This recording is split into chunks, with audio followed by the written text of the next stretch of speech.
আসসালামু আলাইকুম রহমতুল্লাহ। আমি মুসাব্বি। তোমরা সবাই কেমন আছো? আশা করি আল্লাহর রহমতে সবাই ভালো আছো। আমিও ভালো আছি আলহামদুলিল্লাহ। তো আজকে আমরা কোথায় ঘুরতে যাচ্ছি, আর একটা কথা আমি তোমাদেরকে বলে দিই।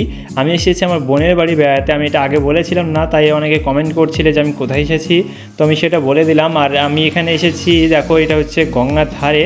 এখানকার ওয়েদারটা খুবই সুন্দর, সেই কারণে আমরা এখানে এসেছি ঘুরতে বিকেলের দিকে।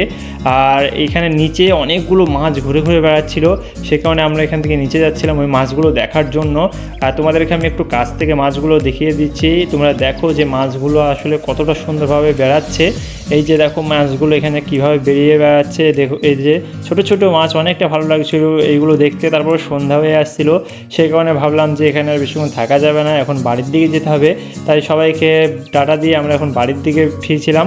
তো ফাইনালি আমরা এখানে একটা চায়ের দোকানে আসলাম। আর চায়ের দোকানে এই বিস্কিটটা একদমই বাজে, খেতে ভালো লাগছিল না, তাই ফেলে দিলাম। তারপর চা খেয়ে আজকে ব্লগটা এখানেই শেষ করছি।